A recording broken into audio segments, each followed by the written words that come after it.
Welcome back to yet another REACHLaw Deep Dive. Today, we're tackling something really important in the world of chemical regulation in South Korea, K-REACH. That's right.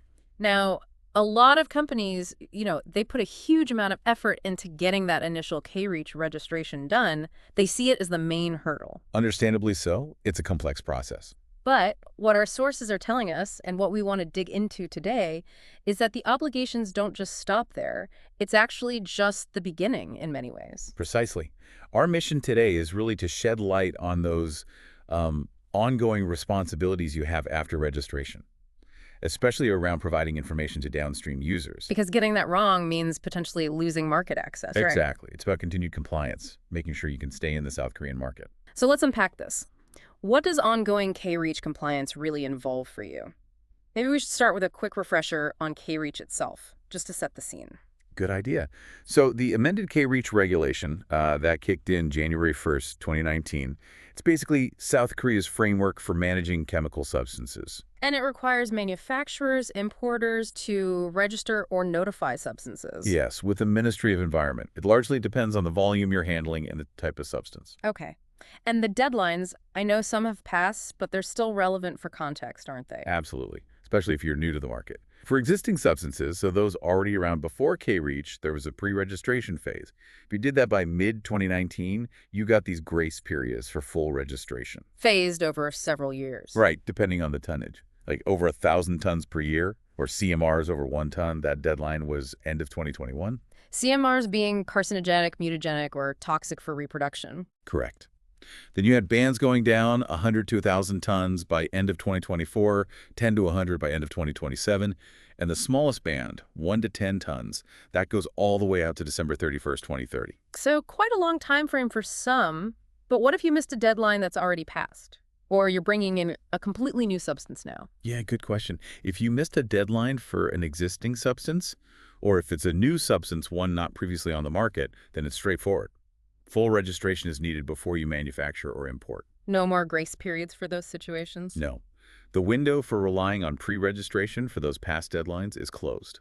And for new substances, even tiny amounts below 1 ton per year, they still need to be notified before hitting the market. No full registration, but notification is a must. Got it. That's a key difference. Now, for companies outside South Korea, there's the only representative route, isn't there? The OR. Yes, the OR. This is really vital for many international businesses.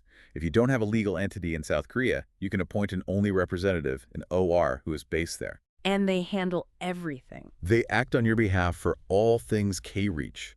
Registration, communication, reporting, the lot. Which actually brings us nicely to the main topic today. Which is what happens after that OR gets the registration sorted. Exactly. What are the ongoing duties? Right, because this is where, as our source points out, things can get missed. You get the registration certificate, maybe breathe a sigh of relief. But K-REACH isn't finished with you yet. It's definitely not the end of the line. Not at all. There's a really critical, legally binding requirement in Article 29 of K-REACH, and it's all about the ongoing duty for registrants, or their ORs, to provide safety information down the supply chain. To their downstream users. So let's pin that down. Who exactly counts as a downstream user under K-REACH? Okay, so under K-REACH, a downstream user is basically a company or person using the chemical substance or mixture as part of their business activities. But, and this is important, if it's a company, it has to be one incorporated in the Republic of Korea. So your actual Korean customers using the product in their processes? Pretty much, yes. And who's specifically not a downstream user? The regulation excludes manufacturers, importers, sellers, and also just general consumers. It's really focused on that industrial or professional use stage within Korea. Okay. And there was a point about importers sometimes being downstream users. Ah, yes. That's a bit as a nuance.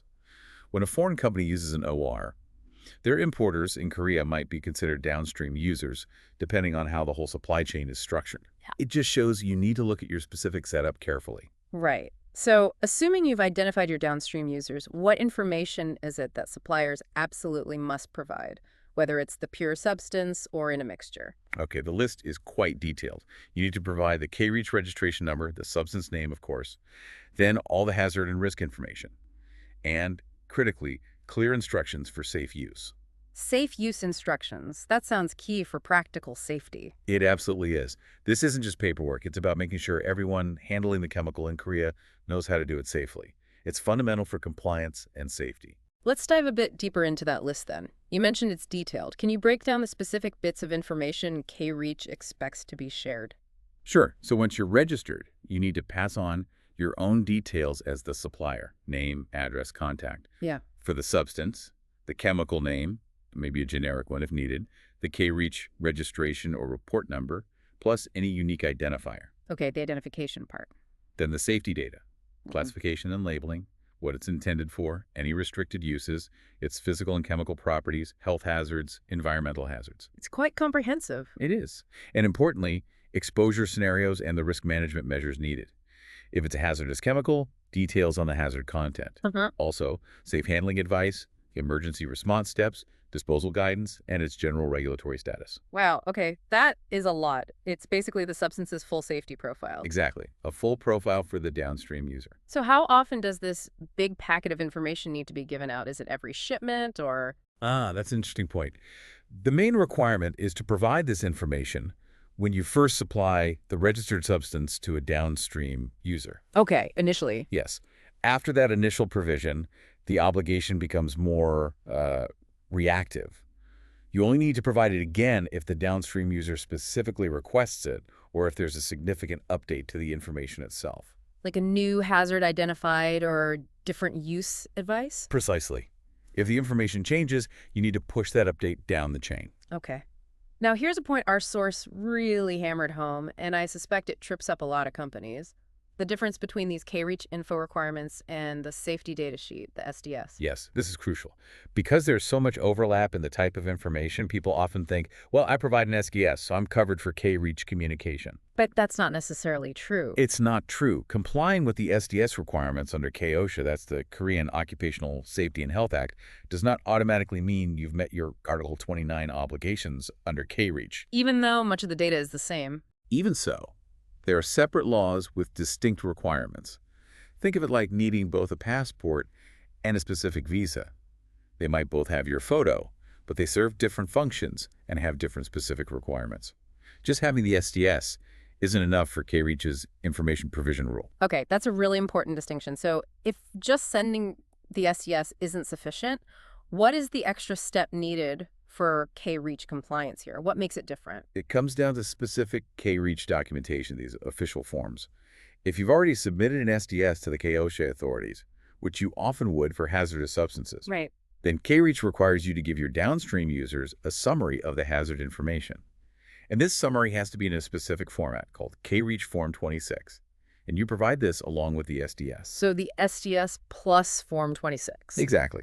However, if for some reason the SDS has not been submitted to the K-OSHA authorities, then K-REACH requires more.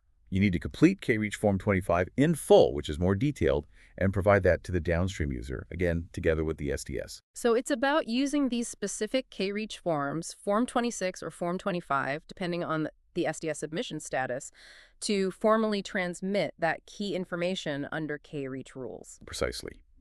K-REACH wants its own documented trail for this information flow, using its own forms, regardless of what K-OSHA requires. That really highlights the complexity. You have the data, but you need to present it in multiple ways for different regulations. It does, and it means that fulfilling these post-registration duties under K-REACH isn't just about, legal knowledge. It really requires a proactive strategy for chemical safety communication throughout your whole supply chain in Korea. It's a shift from thinking about registration as a single event to seeing compliance as a continuous process. A very continuous process, yes. And just to be clear, this applies across the board, right? Even for substances in those lower tonnage bands, below 10 tons per year. Absolutely. That's another common point of confusion.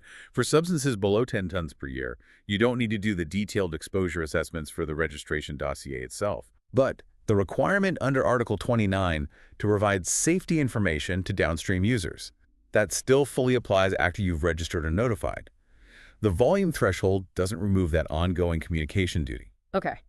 So wrapping this up, what's the core message for you, our listener, trying to make sense of this, especially with the overlap between K-REACH and K-OSHA? Well, given just how complex it is and how these regulations interact in sometimes subtle ways, The strong recommendation is always to consult with regulatory experts who specialize in the South Korean landscape. It's not just helpful, it's almost essential for navigating efficiently. I'd say essential, yes. To make sure you're doing everything correctly, on time, covering all the bases for K-REACH, both registration and these post-registration parts. It's really about safeguarding your market access in the long run. So our deep dive really underscores it. K-REACH is definitely an ongoing journey. It's not a one-and-done deal.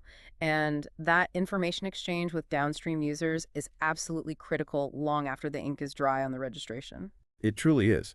Understanding these continuous duties, and especially the nuances, like the K-REACH versus K-OSHA information requirements, it demands a really thorough professional approach. Getting this wrong can lead to real business problems down the line. And for anyone needing that professional approach, for comprehensive support with both the initial registration and these crucial ongoing K-REACH obligations, REACHLaw Korea is there to help. Yes, they're well equipped to guide you through ensuring that continued market access. And how can people get in touch? For any inquiries or assistance, the best way is to contact us directly at sales@reachlaw.fi. Okay, perfect. So as we close out this deep dive, here's something to think about. We operate in this incredibly interconnected global market. How could really getting to grips with complex regulations like K-REACH, beyond just ticking the compliance box, actually become a source of competitive advantage for your business?